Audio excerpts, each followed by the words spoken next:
Israël, on n'a pas le droit ni d'ajouter ni de diminuer. Et là, on nous apprend une chose importante. Peut-il y avoir une bénédiction s'il n'y a pas de veracha? La veracha, ça veut dire que ça vient du cœur. Ça vient du fond du cœur, de façon à ce qu'on veut que celui qui vient vous demander, prier, participer à sa joie, partager sa peine, etc., compte sur vous parce que, à travers vous, bien sûr, par vos prières, Akadosh Baruch Hu qui résolve toutes les difficultés dans lesquelles on se trouve. C'est pourquoi je suis très très heureux de recevoir ici aujourd'hui, surtout à cette occasion, pour vous dire que la Hidoula de Rabbi Shimon Bar Yochai, c'est un moment exceptionnel dans l'année, je vous l'ai déjà dit, Shabbat, j'en parlerai sur la temps tout à l'heure, et pour vous dire combien ce soir, qui est célébré par des feux, on allume des feux dans le monde entier, je vous l'ai déjà dit, à partir d'aujourd'hui, c'est la lumière de la Torah. À partir d'aujourd'hui, on commence à recevoir déjà la Torah du Mont Sinaï, et vous imaginez, vous sortez d'Égypte, et on reçoit la lumière du Mont Sinaï. Je ne vais pas trop longuement parler, etc., parce que je vais vous céder la parole pour quelques mots d'accueil, et nous allons faire, c'est vrai qu'on célèbre la soirée de la Hiloula partout dans le monde. J'étais il y a quelques années, 2 fois, j'étais en Israël, le soir de la Hiloula de Rabbi Shimon Bar Yochai. Il faut vous imaginer la ferveur et le monde qu'il y avait. J'étais une 2e fois aussi, et j'ai trouvé que ça se développait d'une année à l'autre. C'est que l'amour des tzadikim en Israël, il soutient la communauté d'Israël en Israël et le peuple juif dans le monde. Chaque tzadik qui est là et qui bénit, et qui nous incite à étudier la Torah, qui nous incite à pratiquer les mitzvot, qui nous incite à non seulement pratiquer les mitzvot, mais les faire avec plaisir, d'être heureux d'être juif, de vivre le bonheur du judaïsme. Dieu qui nous a choisis parmi les peuples, qui nous a donné sa Torah. Rabbi Shimon Bar Yochai a fait le sacrifice de sa vie pendant des années et des années. Ça, je ne peux pas le temps de vous raconter, même si c'est de long. On raconte dans la Gemara qu'il y avait 4 rabbinim qui parlaient. Et c'était après l'exil, après la destruction du temple. Ils étaient là, 4 personnes, parmi lesquelles, essayez s'il vous plaît, parce que la voix un peu prise. Chacun a parlé de la situation présente dans le rapport qu'ils avaient avec les occupants. Imaginez qu'il y a l'occupation. Allô? Oui, c'est trop fort. Quelle occupation? Alors le premier a dit, voilà, il faut ceci, je ne vais pas dire, chacun a raconté ce qu'il a voulu.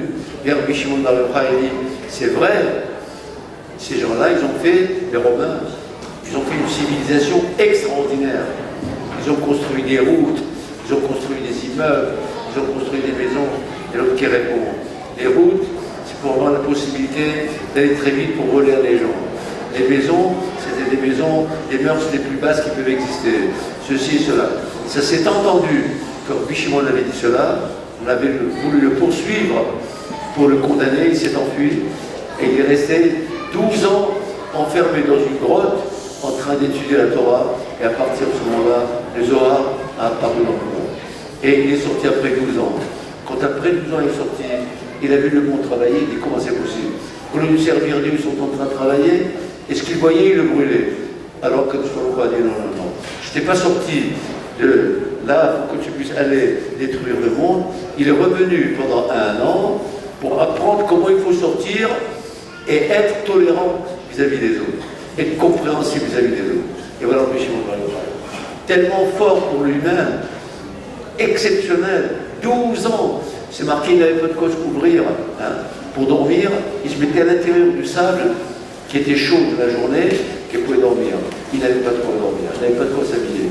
Et Akadosh Baruch Hu a mis un caroubier à côté de sa maison, il se nourrissait ce caroubier et étudiait toute la journée pendant 12 ans, 12 années. Les gens croyaient qu'il avait mis en prison, pensez-vous. C'était un Ganaïden, absolument pour lui. Et alors l'histoire est longue, avec ce Bélazar, son fils, comment il a fait pour retrouver un petit peu le monde tel qu'il était, mais il est resté dans l'histoire du peuple juif comme quelqu'un qui a sacrifié sa vie pour le développement de la Torah en Israël, et qui en même temps que cela était très ouvert, entre guillemets, très tolérant vis-à-vis de ceux qui sont loin, on cherchait toujours à les rapprocher. Il ne faut jamais dire à quelqu'un, allez, tu es exclu, je ne veux plus te parler, pas du tout. Plus on est un grand rabbin, plus on est un grand tzaddik, il faut savoir regarder et rapprocher. Je vais vous raconter une petite histoire quand même un peu drôle, je peux dire. Il y a un rabbin qui avait un élève qui était brillant à la yeshiva, très brillant. Puis il a perdu de vue, et 5 ou 6 ans, il est devenu adulte, et voilà qu'il le rencontre un Shabbat matin. Je vais raconter déjà cette histoire, hein. Il le rencontre un Shabbat matin, et il le voit en train de fumer à Chas Shalom Shabbat. Alors il lui dit, mais Shmuel, viens ici. Tu ne sais pas qu'aujourd'hui c'est Shabbat? Il dit, bien sûr que c'est Shabbat. Et alors, tu fumes, tu ne sais pas que fumer c'est interdit? Il dit, oui, je sais. Il se tourne vers Akadosh Baruch Hu. Regardez comme il est extraordinaire. Il ne sait même pas mentir. Ça veut dire que c'est une histoire qu'il faut prendre par la lettre, pour montrer qu'on peut toujours trouver un moyen, non pas de justifier quelqu'un, mais pour trouver un moyen de le comprendre, de lui expliquer, mais ne pas le rejeter. Ne pas le rejeter complètement. Parce qu'il y a eu quelqu'un dans l'histoire qui a rejeté un homme, eh bien, toutes les religions qui sont autour de nous ont été créées, parce qu'on a rejeté quelqu'un, on a dit, tu es en dehors du peuple juif. Et d'accord, puis Yoshua a dit, c'est dommage, on aurait rapproché cet homme-là, et on aurait pas eu tous les problèmes. Et c'est pas la peine d'attendre la catastrophe pour dire pourquoi.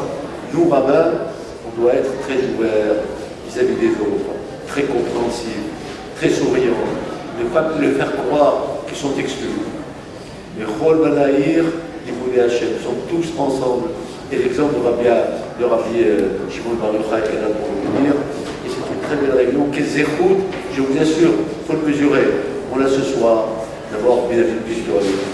Et je voudrais associer la famille Pitol et la famille Message. Parce que nous avons quelque chose de commun.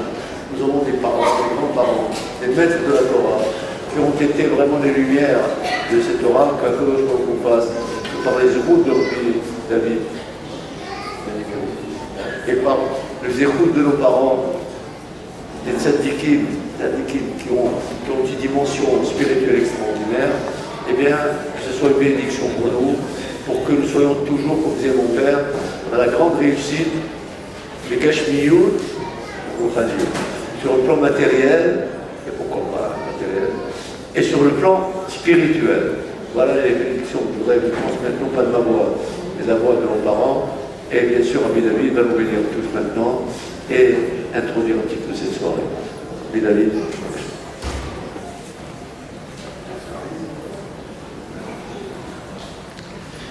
ברשות מוריי ורבותיי, ברשות הרב הגאון, רבי דוד ביסה שליטה, ses enfants, le comité Kahal Kadosh.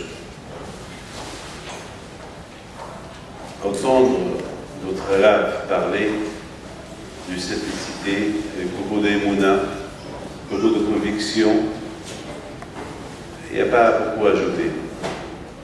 Mais étant donné que ce soir nous sommes tous réunis pour la Hinoula du Tzaddik, Anna Rabbi Shimon Yochai, et savez-vous, aujourd'hui, c'est le jour de la mort de mon cher Rabbeinu. On fait un jour de deuil. Et par contre, Rabbi Shimon Yochai, le jour qu'il est mort, il a dit, je ne veux pas qu'on pleure le jour de ma mort. Je veux qu'on fasse une Hinoula. Il a interdit que ce soit un jour de deuil. Et d'ailleurs, vous voyez bien, jusqu'à présent, le jour de la Hinoula de Rabbi Shimon Yochai, c'est un jour de joie. C'est vrai que j'ai vu une histoire qu'il y avait une fois un grand rabbin qui jeûnait la destruction du temple et qui est parti le jour de la Hinoula de Rabbi Shimon Yochai à Tzfat. Il était assis, il pleurait. Et voilà, il y a Arizal qui lui dit, mais pourquoi tu pleures? Aujourd'hui c'est un jour de joie. Il dit, ben je pleure, c'est parce que c'est moi toute ma vie, je pleure la destruction de Beth Amikdash, parce que Mashiach vient. Il lui dit, écoute-moi, ce que tu fais, c'est pas beau, il faut que tu arrêtes tout de suite. Il dit, non, je n'arrête pas. Avec la Kadosh me dit, j'ai peur pour toi, je ne sais pas si tu as tu vas terminer ton année, parce que tu transgresses la parole de Rabbi Shimon qui a dit que le jour de ma Hinoula, le jour de ma mort, je veux que ce soit un jour de joie. Moi, je vous pose une question. Qu'est-ce qu'il y a de spécial le jour de la Hinoula de Rabbi Shimon Bar Yochai? Pourquoi le jour de la Hinoula de Rabbi Shimon Bar Yochai, il faut que ce soit un jour de joie? Quelle est la raison? Est-ce qu'il y a peut-être, bien sûr, regardez le jour de la mort de Moshe Rabbeinu, le 7 Adar, mon père est jeûné. Je me rappelle, mon père, il jeûnait chaque année le 7 Adar. Il y a beaucoup des rabbins au Maroc, des vieux, des gens, il y a beaucoup de tzadikim que le 7 Adar, ils jeûnent. Alors, pourquoi Rabbi Shimon Bar Yochai, ça va, qu'on ne jeûne pas, mais pourquoi faire un jour de joie, là, par en mer? Le jour de l'Akbar Omer, c'est quand même un jour extraordinaire, le jour de la Hinoula de la Shvi Alav Shalom. Quelle est la raison? Pourquoi il faut? C'est un jour, aujourd'hui partout, on allume le feu qui symbolise la Torah, Esh, et la Torah c'est du feu. Je voudrais, mes amis, vous dire que Rabbi Shimon Bar Yochai, c'était un tzaddik exceptionnel. Il était le seul, et je répète, le seul, parmi tous les tzaddikim, qu'il a dévoilé les secrets de la Torah. Même Moshe Rabbeinu, il n'avait pas la permission de dévoiler les secrets de la Torah. C'est-à-dire que les tzadikim, ce qu'ils vont dévoiler, vous le gardez pour eux. Chacun va garder pour bien, et c'était un cercle très réduit. Et bien, Rabbi Shimon Bar Yochai, avec ses élèves, et non seulement qu'ils ont dévoilé les secrets de la Torah, mais il a écrit le Zohar, il a dit maintenant que j'ai dévoilé les secrets de la Torah, avec l'aide que chacun va étudier les secrets de la Torah. Vous savez, plutôt les Marocains et même les Juifs du Nord-Afrique, Algériens, Tunisiens, la plupart de nos coutumes, ils sont basés sur le Zohar. La plupart de nos coutumes, c'est des coutumes cadavres. Même lorsqu'on mange couscous et poisson, ou n'importe quoi. Tous nos coutumes à nous, que ce soit dans la prière, pour qu'on fait ceci, cela, ils sont presque tous basés sur Rabbi Shimon, l'idée de Rabbi Shimon Bar Yochai Alav Shalom. Donc maintenant vous comprenez très bien pourquoi il a dit le jour de la mort, il faut faire une joie. Parce que finalement il dit, ne croyez pas que je suis mort, que je ne suis pas mort, parce que maintenant que j'ai laissé les secrets de la Torah, j'ai dévoilé les secrets de la Torah, et que maintenant vous allez les comprendre, avec ça vous allez approcher Mashiach.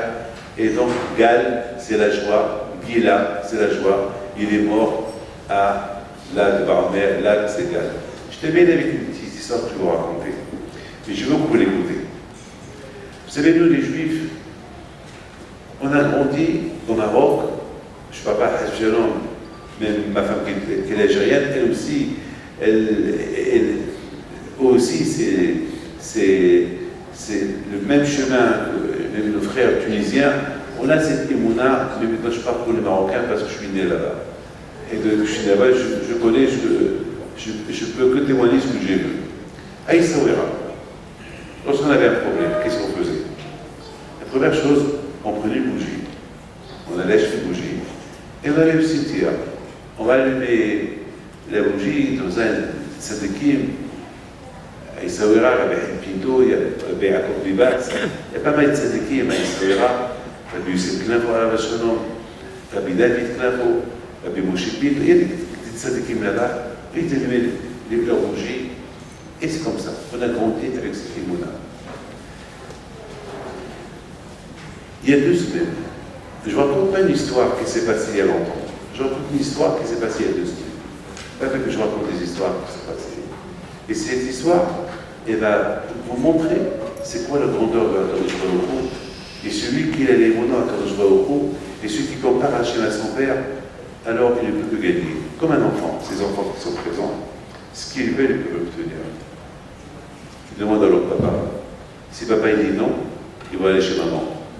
Maman, elle va dire non, ils vont insister, la maman va aller chez papa, papa va dire non au départ, et à la fin, il va s'aimer. C'est comme ça. À Botaï, nous aussi, nous sommes des enfants. On s'appelle Banim, les enfants de la Kadosh Baruch Hu. Lorsqu'on demande quelque chose à la Kadosh Baruch Hu, beaucoup de fois, il nous refuse pour des raisons plus visualisées, mais lorsqu'on insiste, il nous donne. il nous donne. Il est prêt à écouter, mais il faut bien il faut savoir l'évoquer, il faut savoir l'appeler, et lorsqu'on l'appelle, on obtient cause. En Argentine, j'ai un parmi mes Baalabaïs qui s'occupe de moi, quand je vais en Argentine. Il m'a appelé de Miami à Pessah. Il a dit qu'il avait des problèmes. Il n'arrive pas à se concentrer dans ses pensées. Et parfois, il a des vertiges. Je dis peut-être c'est les oreilles. On va faire des analyses. Il fait des analyses, il me dit qu'il n'y a rien du tout. Alors je lui dis, non, il n'y a rien du tout. Alors il n'y a rien du tout. Après Pessah, encore il m'appelle. Je lui dis, alors, peut-être c'est,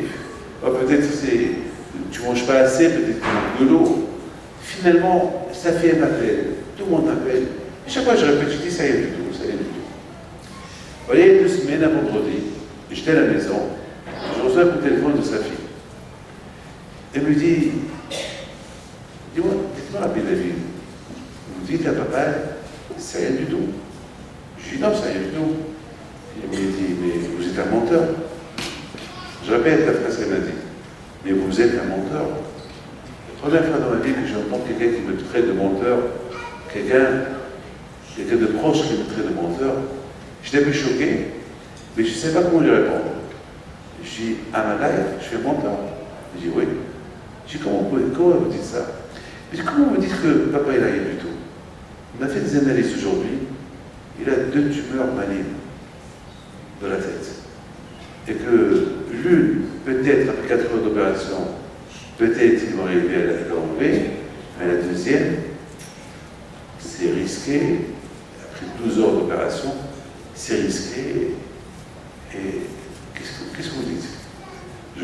J'entends ce qu'elle me dit, j'étais choqué, j'ai cherché m'asseoir, parce que je ne savais pas quoi lui répondre. Et finalement, je me suis repris en main, et je lui dis, mais bien sûr, c'est rien du tout. Pour un cadre de chevaux, c'est rien du tout. Pour nous, peut-être c'est beaucoup. Pour nous, c'est la fin. Mais pour un cadre de chevaux, c'est rien du tout. Alors il me dit, alors maintenant que c'est rien du tout.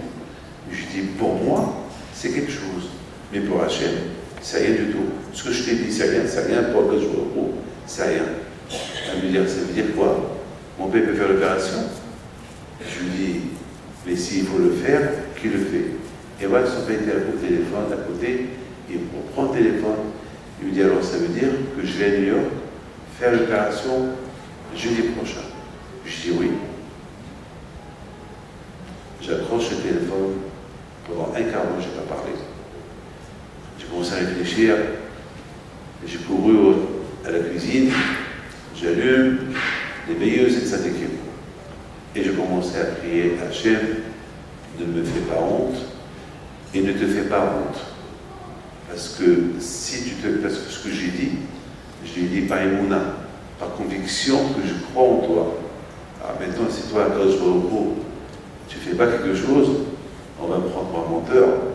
Et Hachem, toute la teshuva qu'ils ont fait, cette famille-là, tu risques de perdre des clients. Tu risques de perdre des familles qui ont fait teshuva par rapport à toi. Alors quand je vois au bout, tu es obligé de faire quelque chose. Je devais partir dimanche à Miami et à Chicago. Et je devais retourner de Chicago à Paris. Ce que j'ai fait, j'avais tellement peur, ce fameux jeudi de l'opération, j'ai dit à Hanania, celui qui m'accompagne, tu sais quoi, au lieu de partir jeudi de Chicago, on partira à Paris jeudi de New York, et on va descendre demain matin à Paris, à New York, pour assister à l'opération. Et j'arrive à l'hôpital le matin, à 8h du matin. Je pris le premier vol à 6h30. Ils savaient que j'allais arriver, toute la famille, tout le monde était là. Entre-temps, ils ont commencé l'opération de leur père. Dès qu'ils m'ont vu, la première question qu'ils m'ont dit, c'est rien du tout. C'est rien du tout. Ils ont toujours utilisé le mot qu'on dit, it's nothing, c'est rien du tout. Je le regarde, je vais dire quoi? Je lui dis, ouais, pour attendre au bout, c'est rien du tout. Pour nous, c'est quelque chose, et pour Hachem, ça y est du tout. Et bien, Hachem, que Hachem il fasse, que cette opération se termine bien après 12 autres opérations. Et je d'abord, chez moi, que 8 heures d'opération, ils ont réussi à pénétrer à l'intérieur du cerveau, ils ont enlevé cette tumeur avec les deux accords une fois qu'ils ont enlevé les suivants, je lui ai dit maintenant je peux rentrer en France. Et bon, alors que je vous parle, je peux repartir de visiter cette année encore. Bon, Hachem, il va bien. Bien sûr, c'est long, c'est un traitement un peu long qu'il faut lui faire, la radiation et tout, mais bon, Hachem, il est vivant. Vous voyez, pour la bouteille, c'est comme ça qu'on a grandi. Avec cette imuna en rapprochement Vaïraï, cette imuna de tzadikim de la famille Messas, les tzadikim de la famille Verdeco, les tzadikim de la famille Toledano, et les tzadikim de la famille de Rabbi Yaakov, etc., les tzadikim de la famille Pinto, et Rabbi Yaakov Diwan, etc. C'est comme ça qu'on a grandi. On a grandi dans cette imuna, c'est comme ça. Et cette imuna, c'est notre héritage. C'est ça notre héritage, et personne ne peut nous enlever cet héritage, et nous avons l'obligation de transmettre cet héritage de l'Imouna, de la foi, à nos enfants. C'est très important que les mamans ils apprennent à leurs enfants d'allumer des vies de tzadikim et de parler des histoires de tzadikim, parce qu'il n'y a que ça. Si Dieu veut, il n'y a que ça qui va nous libérer de tout. Il n'y a que ça. Alors, je termine avec la phrase que je vais vous dire. Que chacun de vous ce soir, vers Ezat Hashem, il achète une bougie à la mémoire des tzadikim, parce que c'est une coutume que nous avons lorsqu'on achète des bougies à la mémoire des tzadikim, lorsqu'on fait des mitzvot, le jour, surtout le jour de la Yule du tzadik, dans l'autre monde. Dans l'autre monde, le tzadik, nous, la bracha qu'on fait ici, c'est rien par rapport à la bracha. Je pense que le tzadik lui-même, il dit Amen. Lorsque nous, on fait la bracha, le tzadik, il dit Amen. Et Ezat Hashem, Kadosh Baruch Hu, vous protège, vous donne la santé, la parnassa, la joie et la raison, et qu'Hachem il donne à notre cher Rav Adon Abed Missas, une bonne santé, la joie, une bonne parnassa pour ses enfants, ils seront toujours dans le chemin de la Torah qui continue, Ezat Hashem, et le mariage de